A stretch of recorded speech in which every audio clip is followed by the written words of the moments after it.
2019ला लोकांनी निर्णय दिलेला आहे. लोकांनी कशा पद्धतीने माझ्यासारख्या कार्यकर्त्याला प्रेम आणि आशीर्वाद दिला हे जगाली बघितलेलं आहे. आणि माझ्या विरोधात तर मंत्री होते, आता तर फक्त आमदार आहेत. त्यामुळे लोकांचं मत आहे की आता लीड वाढवायची आहे. प्रश्न हा जिंकायचा नाही, लीड वाढवायचा आहे. हा माझा ओव्हर कॉन्फिडन्स आहे असं समजू नका. लोकांवर असणारं प्रेम, त्यांचं माझ्यावर असणारं प्रेम लोकात गेल्यानंतर, आणि मी गेल्या 5 महिन्यात लोकात नाही गेलेलो, 5 वर्ष लोकात आहे. काही लोक आता इलेक्शन आलं की आता लोकात जायला लागलेले आहे. सगळ्यात महत्त्वाची गोष्ट काय की कर्जत जामखेडकर भाजपच्या एवढ्या मोठ्या नेत्यांचं लक्ष आहे की कर्जत जामखेडमध्ये कोणाचा प्रवेश घ्यायचा याच्यासाठी देवेंद्र फडणवीस साहेब वेळ देतात.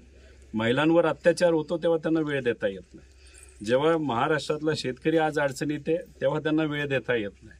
त्याच्याचबरोबर महाराष्ट्रातले असलेले युवा आज अडचणीत, त्यांना वेळ देता येत नाही. पण कर्जत जामखेडमध्ये एखाद्या व्यक्तीचा तिथं प्रवेश होतो आणि त्या प्रवेशासाठी मात्र त्यांना वेळ देता येतो. त्याचा अर्थ कर्जत जामखेडचं वजन या महाराष्ट्राच्या राजकारणामध्ये इथं असणाऱ्या स्वाभिमानी लोकांमुळे नक्कीच वाढलेलं आहे. याचा आनंद आम्हाला आहे. एबीपी माझा, उघडा डोळे बघा नीट.